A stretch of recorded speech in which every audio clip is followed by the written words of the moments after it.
And as tobacco farmers, Mr. Speaker, when you don't have the capacity to be able to grow tobacco in your own way and be able to have a number from a company that is called BAT at that time, then you end up depending on somebody else who has got more capacity than you. Now it happened that my family did not have the capacity to be able to grow our own tobacco, Mr. Speaker. So that we were working in what was called then AGOK, to one gentleman that I still owe a lot of respect to, called Joshua Otieno. He was seen as the most successful farmer in our village, Mr. Speaker, because one of the biggest assets that he owned was a bicycle, Mr. Speaker. At that time, my brothers, when we talk about the issue of education, my brothers and sisters in the village at that time were suffering outside our village to be able to get an education.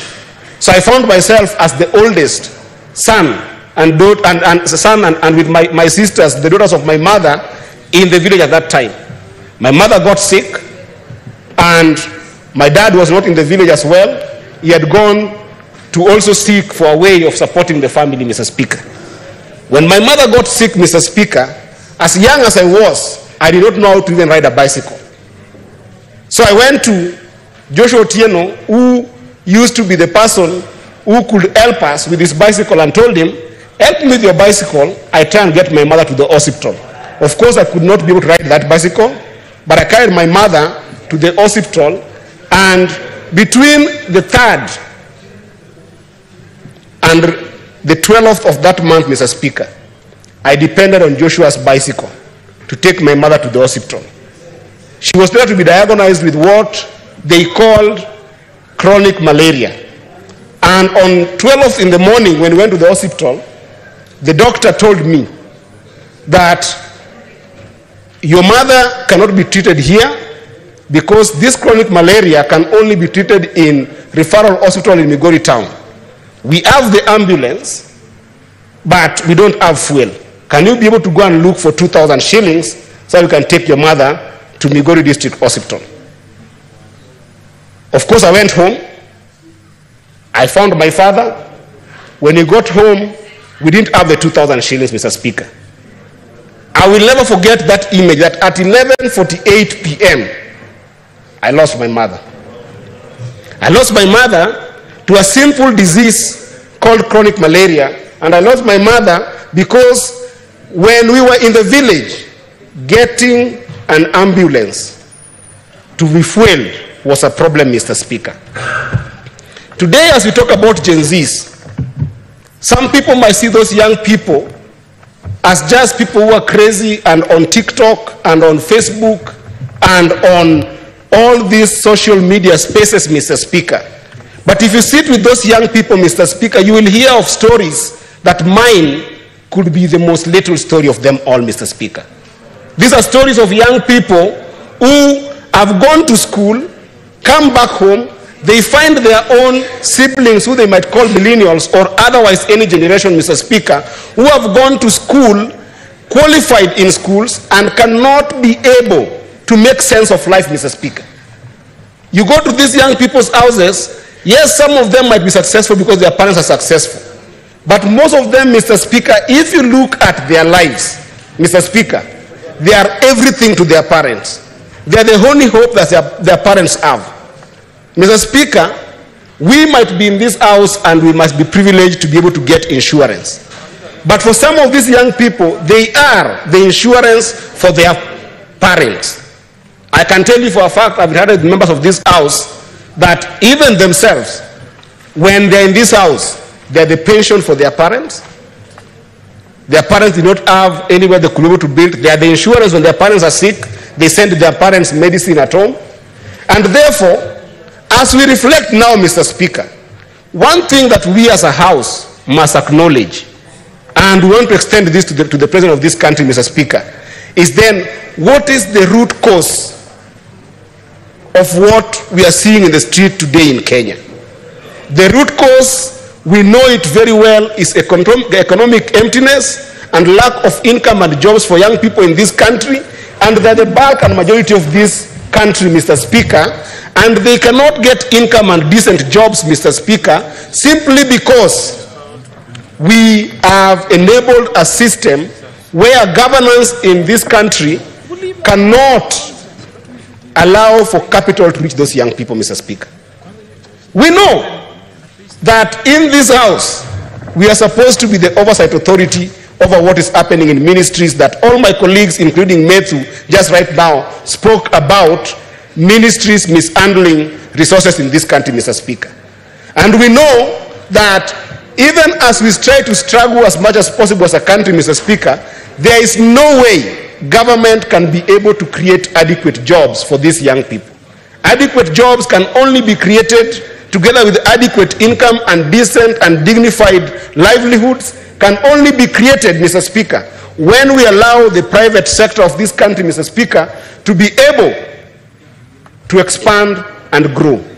But, Mr. Speaker, what's happening in this country, as a young person who has come to this parliament, what is happening in this country is that we have got serious vested interest in government and governance of this country. So that there is a conspiracy between the executive of this country and the parliament of this country that when budgets are being done, when finance bills are being done, leaders are conspiring so that they can be able to do business in the budget and backbone of this country, Mr. Speaker.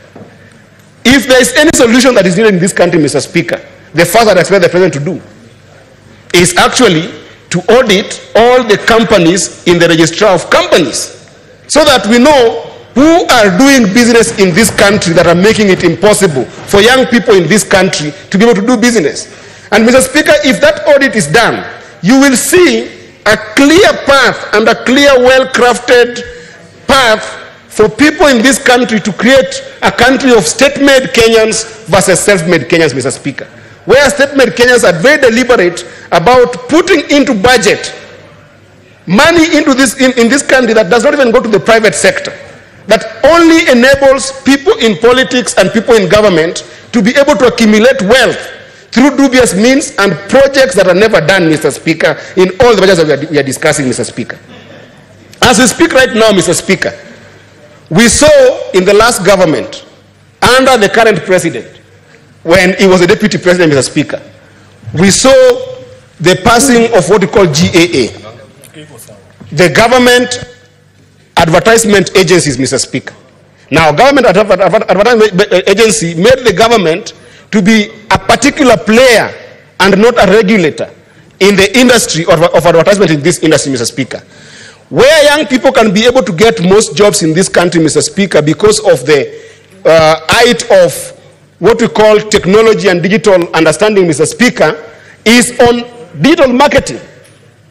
And, Mr. Speaker, the government is running a lot of money that goes in the pocket of individuals in GAA deals to the extent, Mr. Speaker, that today, even if you look at the mainstream media, Mr. Speaker, and advertisement agencies in this country, Mr. Speaker, they are collapsing because GAA owes them tons of money that people have paid to themselves, and it's not possible for young people to be able to get those opportunities. If you look, Mr. Speaker, for instance, national media is going to fire, actually has fired 180 young people. And yes, GAA owes national media 3 billion, Mr. Speaker.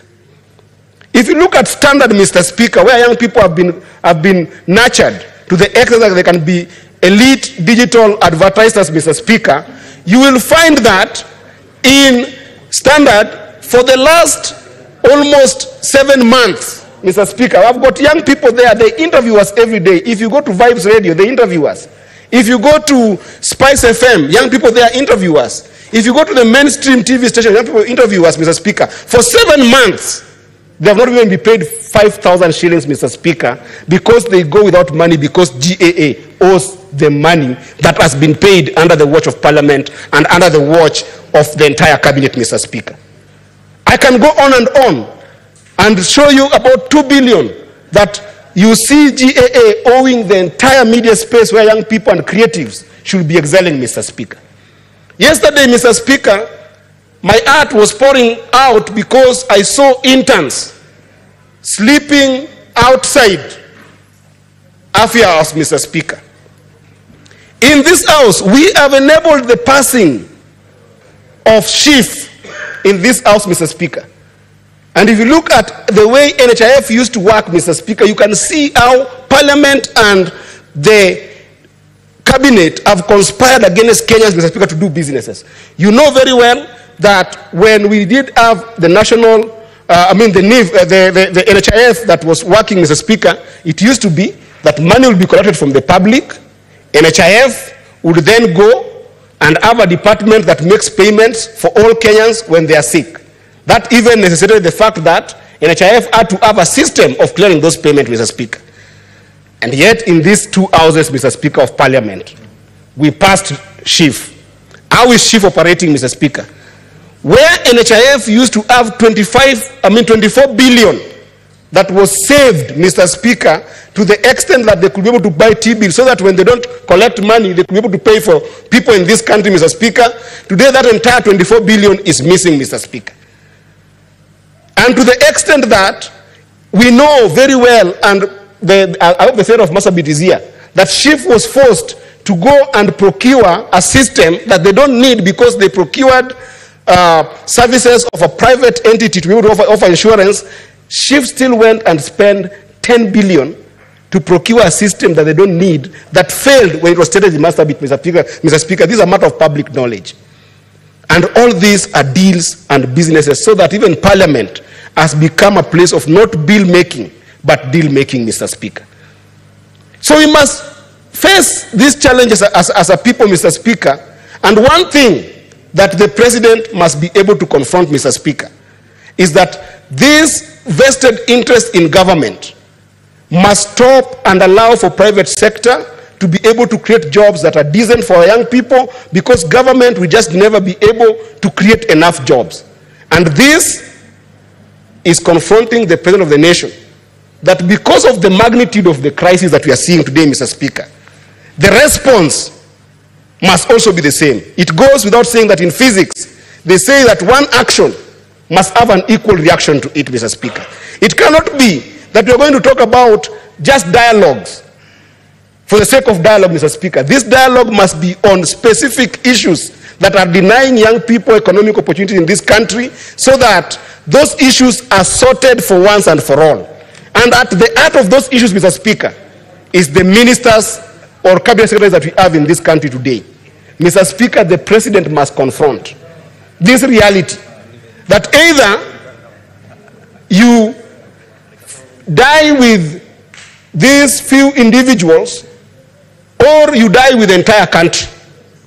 It must matter to the President to be able to give young people an explanation. Why is it so difficult, at least in areas where ministers who are extremely known in the country to have done economic crimes to leave cabinet, Mr. Speaker?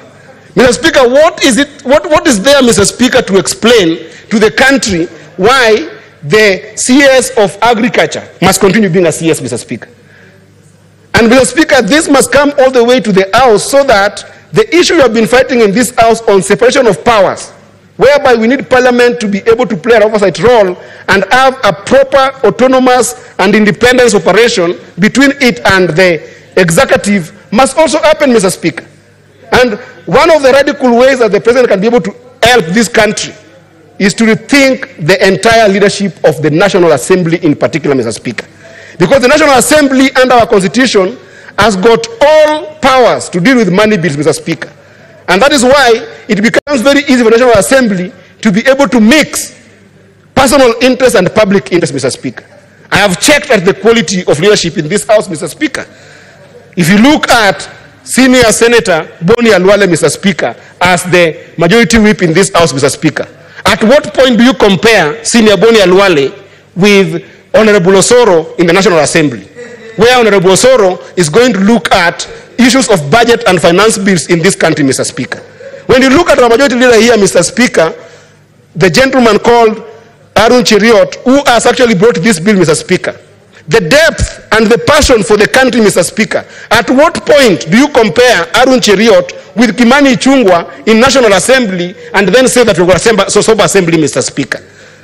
When you look at people like Deputy Majority Leader, Mr. Speaker, Senator Tabitha Keroche, a lady of valor and towering spirit of entrepreneurship, Mr. Speaker, who has run serious business that we have seen in this country, Mr. Speaker. At what point, Mr. Speaker, do you compare? I'm even lost of words, Mr. Speaker. I'm lost of words, Mr. Speaker. The president must confront this reality. We must see as young people a shake-up in National Assembly that has basically enabled 100% of the problem of not listening to the young people of this country, Mr. Speaker. And we must see that shake-up also, Mr. Speaker, in the 2 minutes to wind up your thoughts. Mr. Speaker, as I wind up, I also want to invite Gen Zs to a conversation that we are a constitutional democracy. The country must run. The country must be governed. Do not be tempted that in the foot of this wonderful movement that you have had, then you get compromised in traditional politics where people can end up hijacking this kind of movements for popularity's sake and make it either tribal or just pure popularity, Mr. Speaker. I've seen you vilify the president alone, but you should know that under our constitution, we have got the presidency. The president is not the only person who is liable. Even the deputy president is liable and must also be called to order, Mr. Speaker. It is the deputy president of this country who first saw the people of this country not as people, but as goods and services, Mr. Speaker. He saw the people of this country as commodities and made us a country that was made to be believed to be a company, not a country, Mr. Speaker. And he saw us as Rabuon, Mr. Speaker. He saw us as Mogoka. He saw us as Waru. He saw us as Omena, Mr. Speaker. And now, the commodities are speaking. He must know. The commodities are speaking. The Rabuon have started speaking. The Omena have started speaking. And he must now realize that this country is not a company where we talk about shareholding and state-made Kenyans versus self-made Kenyans, but we are a country of people of value, and even him must be held to account so that we do not start a place whereby people want to start fighting Kikuyus the other side or fighting Somalis this other side, because all those people are also a part of the recipe of why this country works. Because I've lived... Senator Abbas.